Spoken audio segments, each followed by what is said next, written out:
Renungan Harian Katolik Jumat 9 Mei 2025. Tubuh dan darah Kristus. Maka kata Yesus kepada mereka, "Aku berkata kepadamu, sesungguhnya jikalau kamu tidak makan daging Anak Manusia dan minum darahnya, kamu tidak mempunyai hidup di dalam dirimu." Yohanes bab 6 ayat 53. Saudara-saudara, dalam kebudayaan Ibrani, daging dan darah berarti seorang manusia dalam kondisinya yang fana. Yesus ingin kita menjadikan seluruh keberadaannya sebagai manusia dalam kondisi yang sederhana dan fana, dan dengan demikian memberikan kepada kita keilahiannya.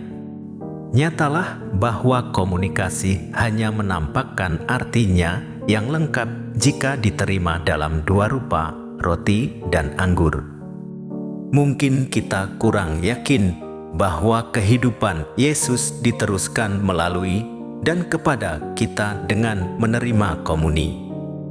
Kita sering mempertanyakan perkataan Yesus, "Barang siapa memakan aku, dia akan hidup." Rasanya hal ini mengerikan, tetapi inilah bahwa Yesus mengorbankan diri seutuhnya, sehabis-habisnya. Betapa istimewanya hidup manusia bagi Tuhan, sehingga Dia rela memberikan tubuh dan darahnya. Keistimewaan ini muncul bukan dari diri manusia sendiri, melainkan dari cinta Allah yang menjadikan manusia istimewa dan berharga baginya.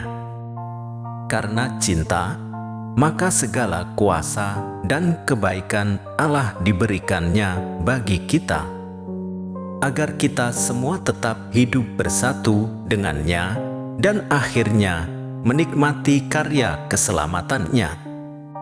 Barang siapa makan dagingku dan minum darahku, ia tinggal di dalam aku dan aku di dalam dia. Sungguh membahagiakan jika kita dapat menyantap makanan rohani setiap hari. Makanan rohani adalah komuni kudus, tubuh dan darah Kristus, yaitu daging dan darah Kristus. Dengannya, kita dapat tinggal di dalam kasih Yesus. Orang Yahudi tidak mengerti apa yang dikatakan Yesus, "Barang siapa makan dagingku dan minum darahku, ia akan mempunyai hidup kekal dan aku membangkitkan dia pada akhir zaman." Mereka menangkap bahwa mereka disuruh makan daging Yesus dan minum darah Yesus secara fisik. Mereka mengira Yesus harus dibunuh dan tubuh fisiknya harus dimakan.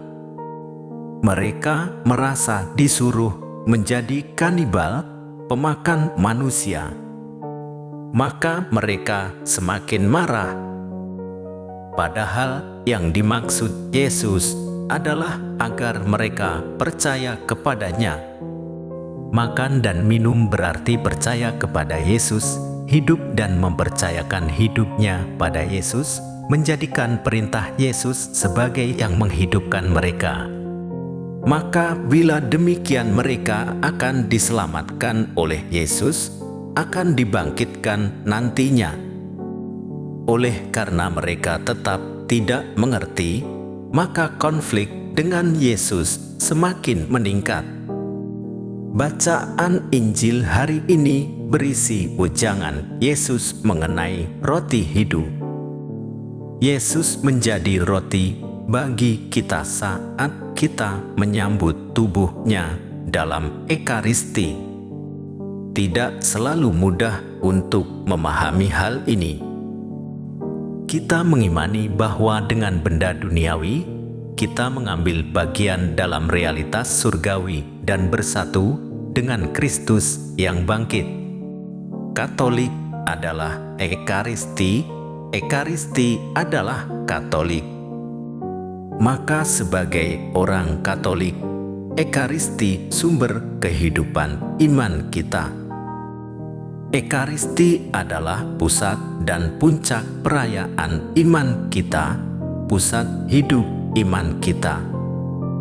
Setiap perayaan iman selalu berpuncak pada Ekaristi sebagai mahkota hidup iman kita. Mari kita terus-menerus menghidupi dan menghidupkan Ekaristi dalam hidup kita. Kalau Yesus memberikan tubuh dan darahnya sebagai santapan rohani yang diperlukan untuk hidup di dunia ini dan kehidupan kekal manusia, maka pribadi Yesus dan kehidupannya menjadi sumber kehidupan manusia. Untuk itu, hanya dengan menyatukan hidup kita kepada Yesus, kita akan menimba rahmat kehidupan darinya. Tuhan Yesus, Engkaulah roti yang turun dari surga. Kuatkanlah kami dengan kehadiran-Mu. Bantulah kami untuk dapat membagikan roti hidup itu kepada sesama kami. Demikian renungan hari ini. Selamat beraktivitas. Semoga semuanya lancar, sukses, serta selamat. Tuhan memberkati.